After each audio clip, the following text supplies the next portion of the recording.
Nicole Scotty from Mobile Geeks, and here we have the Qualcomm Toq. This is the new smartwatch from Qualcomm, who is traditionally a chipset manufacturer.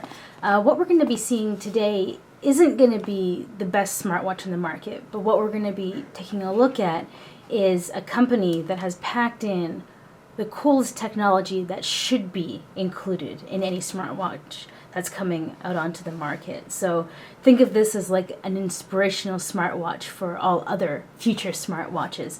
Qualcomm has been pushing the envelope on bringing out new technologies like the connected home. So for me, taking a look at this device that they've included all join technology, I think that's really cool. But to take just a look at what's inside the box, the packaging is gorgeous. You can see up at the top it comes with a little get started manual here. Pull that up. So it comes with the pins for the smartwatch, a get started manual, one on how to customize the strap, which is a huge flaw of the smartwatch, and then how to use it, and then a little table of contents. So it's nice that they've included all of those things for us there. So taking a look at what's inside the box itself, we have obviously the Toq, and then we have the charging case. So unlike any other smartwatch that's currently launched onto the market, Qualcomm, the Toq is using Y-power. So this is a magnetic resonance charging. So if we kind of quickly just kind of peel this off here. So if we take a look at the charging base, it folds up like a little wallet.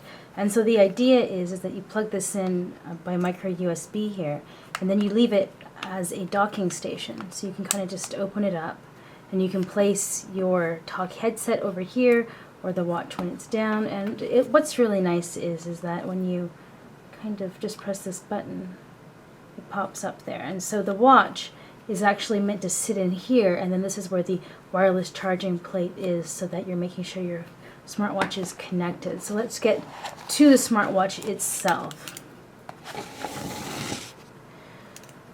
So you can see that it is made of plastic, so it has a plastic strap. But what's cool is, put this back up here, right? You can tap here for the home sensor. So this is what I was talking about the future technology for smartwatches, is that, yeah, the wristband might be made of plastic, which isn't great for a $300 watch, but they have integrated sensors into it. So what else is quite cool is that down here at the bottom, this is where they've integrated the battery. So this isn't just a kind of clasp, it's actually a 2,000, that would be enormous, a 240 milliampere battery. But what's difficult is that this clasp is relatively difficult to open. You do need some nails, but it opens quite easily. And then what you're meant to do is you're meant to use one of these pins over here, right, and then slide this strap end into here with a pin, and then that's how you're going to keep it secured. So what does suck is that you need to use scissors to actually cut the strap to meet your wrist. So along the back here, they have some indications for where you slice the strap. So if we put this across, you fold this over, and you go all the way down, right? So I would be at one of the very last kind of strap holes that there are, but I'm actually not going to cut this right now, because the thing is that both Sasha and I want to wear this watch and try it out, and since I have the smaller wrist, I have to go second, because, well, you can't scale this up or lend this to somebody with a larger wrist. So he's going to get it first just because he's got bigger wrists than I do. Here we go. Place the Toq on the pad. You'll see it powers on. I've actually already charged it. But what you can see is that even though I have like quite a bright light kind of pointing at the display, it's actually more crisp when you're having light hit it. And this is because it's actually using a mirror solid display technology. So this is a 1.5-inch display. And then we can just begin setup. Then we're going to pair this with my HTC One. So you can see here that then the Toq Smartwatch shows up. Then we're going to pair. And then what we have to do is head on over to the Play Store and download the Qualcomm Toq app. Where did it just go there? There we go. So now let's get that installed. So right now, actually, the Qualcomm Toq only works with Android devices. I've currently switched over onto Windows Phone right now. I'm using the Lumia 1520. So in order to use the Toq, I'm actually going to have to re-love an Android product. So I think I'm going to go back on to the HTC One, or maybe actually probably the LG G2, which is my current favorite Android smartphone. But if we just want to kind of take a longer look at the Toq right now while it's pairing, the smartwatch is relatively light. It only weighs 3.2 ounces. Now, one of the things that I mentioned I didn't like in the past is that you can't actually lend this out to anyone else, so it does have a restriction on an unreplaceable band, which, again, not a big fan of. But if we take a look at the interface itself, it's relatively simple. So actually, let's just hit the home button. So what we do is we have a sensor up here, which is for home, and then we have a sensor up here, which is for the backlight.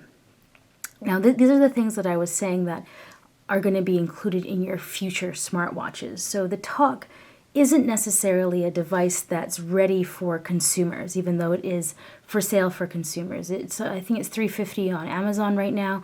Qualcomm's offering a $50 rebate, and yeah, so $300 is a lot of money for this phone. But the thing that let's watch this companion to your smartphone. But I still think it is quite cool. So here on the front, we actually do have a capacitive touch here, so you can see that we can switch around, and then if we tap the middle, you can see that we can change color. So there is some level of customization, which I really like.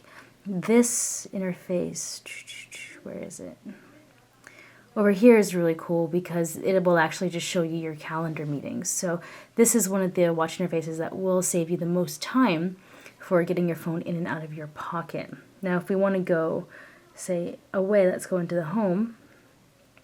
And then here's the back end. So any of these that you swipe over, you can go right if you haven't selected any of these, or you can go up and down. So let's just say I'm going to do the connection hub, unable to pair.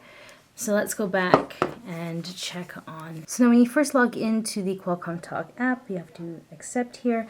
Then the watch is disconnected. So now let's check on this. There we go. Now the watch is connected. No meetings, and that is correct. I currently don't have any meetings. But if we take a look at the preferences, we can choose clock style, icon styles, so you can actually change and customize things around a little bit more within the app. So your favorite applets, so you can actually choose which ones to show up first. Communication configure for quick replies, so you can actually decide which ones you like the most. So get rid of that one maybe. Delete. Nah, that's nice. So let's keep on going. Music. Google's music is Google Play Music is my default player. But let's just say we did Doubletwist. Now, this is one of the apps that is pretty cool for the future technology that I was talking about in the Toq. So Doubletwist is actually an all-joined enabled player. So what this means is that anything that's all-join enabled, so that's running this technology, whether it's your speakers or your smartwatch or your phone, you can actually, through this app, connect all of your devices together. So let's say you had 4 different all-join speakers. You could all control them at the same time, all through Doubletwist, and as long as they all had all-join on them. So that's some of the future technology that I was kind of mentioning to you there. So you can choose which one is your stocks, AccuWeather for weather. So you can also do advanced settings here. So clock timeout over 20 seconds. You can turn all join on or off. So it's a very basic kind of interface here. You can watch the setup video, learn about. So let's take a look at the Toq again to see what kind of functionality is on here. So here I have some messages there. There's a message from Steve back in September. Okay. There's some text messages, so you can see that there's a text message there. Phone calls. This is actually just updating all of my stuff from back in September. That's actually the last time that I was using the HTC one. So that is pretty cool. So let's go back onto here. We can do calendar. It's true. I have no meetings tomorrow or the next day that are on my Google Calendar. We can do some music. All right. Let's see. So this actually is controlling the music on my phone. Apparently I only have one song in here, so let's just stop that. Let's go back. Weather. Go back. So you can see that it's a very simple watch to control. So this has just kind of been a really basic notification here. This is a really basic walkthrough.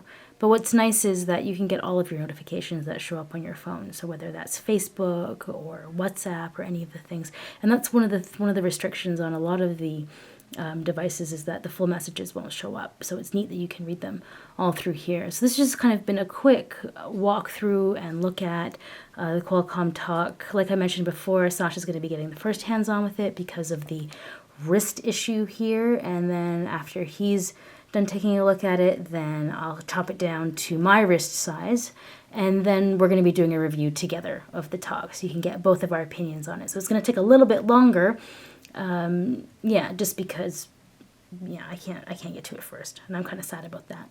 Okay, anyways, Nicole Scott from Mobile Geeks taking a look at the Qualcomm Toq.